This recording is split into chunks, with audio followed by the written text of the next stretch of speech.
కాదిది నిజమే ఇది ఆ దేవుడే రాసినది కథ కాదిది నిజమే ఇది ఆ దేవుడే రాసినది చదవాలి నీవు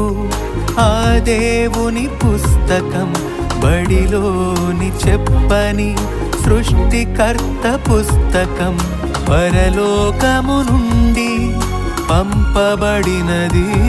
పరిశుద్ధాత్మ ప్రేరణతో వ్రాయబడినది కథ కాదిది నిజమే ఇది ఆ దేవుడే రాసినది